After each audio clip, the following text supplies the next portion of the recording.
8월 21일 주일입니다. 오늘도 복된 주일 되시기를 바랍니다.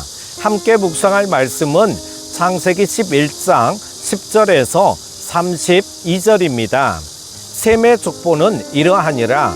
셈은 100세 곧 홍수 후 2년에 아르박삿을 낳았고 아르박삿을 낳은 후에 500년을 지내며 자녀를 낳았으며 아르박삿은 35세에 셀라를 낳았고 셀라를 낳은 후에 403년을 지내며 자녀를 낳았으며 셀라는 30세에 예벨을 낳았고 예벨을 낳은 후에 403년을 지내며 자녀를 낳았으며 예벨은 34세에 벨렉을 낳았고 벨렉을 낳은 후에 430년을 지내며 자녀를 낳았으며 벨렉은 30세에 르우를 낳았고 르우를 낳은 후에 209년을 지내며 자녀를 낳았으며 르우는 32세에 수룩을 낳았고 수룩을 낳은 후에 207년을 지내며 자녀를 낳았으며 수룩은 30세에 나홀을 낳았고 나홀을 낳은 후에 200년을 지내며 자녀를 낳았으며 나홀은 29세에 데라를 낳았고 데라를 낳은 후에 119년을 지내며 자녀를 낳았으며 데라는 70세에 아브람과 나홀과 하란을 낳았더라. 데라의 족보는 이러하니라. 데라는 아브람과 나홀과 하란을 낳고 하란은 롯을 낳았으며 하란은 그 아비 데라보다 먼저 고향 갈대아인의 우르에서 죽었더라. 아브람과 나홀이 장가들었으니 아브람의 아내의 이름은 사레며 나홀의 아내의 이름은 밀가니 하란의 딸이요 하란은 밀가의 아버지이며 또 이스가의 아버지더라. 사레는 임신하지 못하므로 자식이 없었더라. 데라가 그 아들 아브람과 하란의 아들인 그의 손자 롯과 그의 며느리 아브람의 아내 사레를 데리고 갈대아인의 우르를 떠나 가나안 땅으로 가고자 하더니 하란에 이르러 거기 거류하였으며 데라는 나이가 205세가 되어 하란에서 죽었더라. 창세기 1장부터 11장까지 정리해보면요, 세 사람의 중요한 인물이 나오죠. 바로 아담과 에녹과 그리고 노아를 들 수 있습니다. 또 중요한 네 가지 사건은 창조, 타락, 홍수, 그리고 바벨탑에 관한 것입니다. 세 사람의 인물과 네 가지 사건이 주는 의미는 하나님의 약속의 성취입니다. 영원한 생명을 부여받고 창조된 인간은 아담과 하와가 선악과를 따먹음으로 인하여 영원한 생명을 잃고 말았습니다. 그럼에도 불구하고 하나님과 동행한 에녹은 죽음을 맛보지 않고 들림을 받습니다. 그 후 인간은 또 죄를 짓기 시작하고 노아의 시대에 때에 이르러서는 하나님을 떠나 모든 사람이 육체가 됩니다. 육을 따르던 사람들은 마침내 홍수 심판으로 말미암아 노아와 그의 식구를 제외한 모든 인간들이 멸망을 당하죠. 하나님께서 노아와 그의 후손들에게 복을 주심으로 온 땅에 사람들이 퍼지게 되었습니다. 시간이 흐르자 사람들은 하나님을 잊어버리고 교만하여져서 바벨탑을 쌓다가 모든 사람들이 흩어짐을 당합니다. 11장 10절부터 26절까지는 바벨탑 사건 이후 흩어짐을 당한 사람들의 계보와 연수를 언급하고 있습니다. 셈은 600세, 아르박삿 438세, 셀라 433세, 예벨 464세, 벨렉과 르우 239세, 수루 230세, 나홀 148세를 기록하고 있습니다. 이것은 홍수와 바벨탑 사건을 거치면서 사람들의 수명이 줄어들고 있으며 하나님의 말씀이 약속하신 대로 이루어져 가고 있음을 보여주고 있는 것입니다.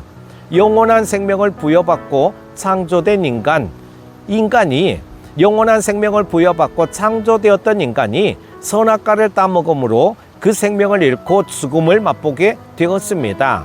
창세기 6장 3절에서 약속하신 하나님의 말씀은 여호와께서 이르시되 나의 영이 영원히 사람과 함께 하지 아니하리니 이는 그들이 육신이 됨이라. 그러나 그들의 날은 120년이 되리라 하시니라. 즉 그들이 돌이킬 수 없을 정도로 부패하고 세속적이며 육적이 되었기 때문에 인간의 수명을 120년으로 제한하셨고 그 말씀을 이루어가고 있는 것입니다. 앞으로 과학의 발달과 인간의 노력에도 불구하고 하나님이 정하신 120세의 수명을 극복하지는 못할 것입니다. 현대를 살아가는 인간은 죄로 말미암아 큰 질병과 고통 가운데 있습니다. 만물은 인간의 죄로 병들어가고 있고 신음하고 있습니다.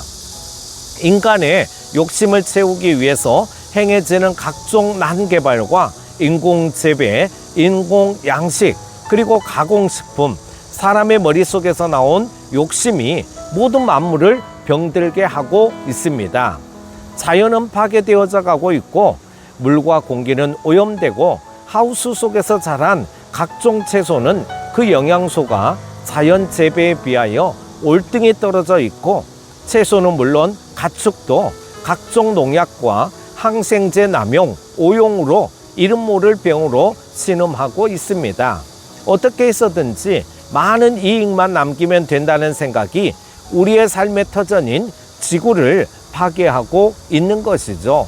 농민들의 이야기는 이렇습니다. 인건비를 줄이고 남들보다 조금이라도 더 빨리 자라게 해서 제때에 출하를 하려다 보니 농약을 안 쓸 수 없고 항생제를 안 쓸 수가 없다는 것입니다. 사람들의 건강과 안전은 무시된 채로 당장 자기의 유익만을 챙기는 이기주의 문화가 온 세상에 팽배해져 있습니다. 농사뿐만이 아니라 장사를 해도 기업을 해도 물질의 위력 앞에 모두가 무릎을 꿇고 끌려다니고 있고 그 결과 사람들은 이름 모를 질병에 걸려 죽어가고 있습니다. 각종 가공식품은 안전성 기준이라는 법의 보호 아래 항생제와 방부제, 발색제, 착색제, 다양한 첨가물이 사용되고 있고 남용되고 있습니다. 소시지, 어묵, 과자, 사탕, 아이스크림, 라면 등 우리의 식탁에 오르는 대부분의 식품들은 사람의 손을 거쳐 가공 처리되어 올라오고 있습니다. 알고는 못 먹을 정도가 되었고 물도 이제는 안전하지 못하다고 가정에서는 대부분이 정수기를 쓰고 있고 공기청정기를 쓰고 있습니다. 무엇 하나 사람의 손을 거치고 나면 제대로 돌아가는 것이 없을 정도로 황폐화되어 가고 있습니다. 무엇 때문일까요? 인간의 욕심 때문입니다. 나만 잘 먹고 잘 살면 된다는 욕심이 모두를 죽음의 구렁텅이로 내몰고 있는 것입니다. 이제는 나 한 사람 개인의 문제가 아니라 모든 인류의 문제가 되었습니다. 그러면 대안은 무엇이겠습니까? 예수 그리스도입니다. 모든 인간의 욕심을 버리고 예수님 앞에 무릎을 꿇는 것입니다. 모든 인류가 하나님 앞에 무릎 꿇고 용서를 구한다면 다시 살 수 있지만 그렇지 않으면 희망이 없습니다. 오늘 말씀을 통하여 약속이 이루어져 가는 모습을 보았습니다. 이 시대에 하나님이 필요로 하는 일꾼은 누구이겠습니까? 하나님께서는 오늘도 내가 여기 있나이다. 주님 뜻대로 하옵소서 엎드릴 줄 아는 사람을 찾고 있습니다. 죄를 멀리하고 욕심을 버리고 무엇을 하든 하나님 앞에 바르게 살고 서야 할 때인 것입니다. 욕심이 잉태한 즉 죄를 낳고 죄가 장성한 즉 사망을 낳느니라는 야고보서 1장 15절 말씀을 기억하시기 바랍니다. 오늘 말씀을 통하여 노아 홍수 이후에 셈의 계보를 통해 보이신 하나님의 구원 역사를 깨닫고 그 구원의 은혜에 감사하며 하나님의 언약을 성취하는 도구로 쓰임받는 여러분 다 되시기를 주님의 이름으로 축복합니다. 기도합니다. 하나님 아버지, 오늘도 복된 주일 허락하여 주시니 감사합니다. 우리 모든 큐티 가족들 오늘도 주의 성전에서 예배 드릴 때에 우리의 모든 문제는 해결되게 하시고 주가 주시는 기쁨과 능력을 공급받아 승리하게 하여 주옵소서. 기쁜 주일 되게 하여 주시고 성도의 교제를 통해 십자가의 사랑을 나누게 하여 주옵소서. 오늘도 은혜 받고 위로받고 치유받고 응답받는 복된 주일 되게 하여 주시기를 원하오며 예수 그리스도의 이름으로 기도드립니다. 아멘.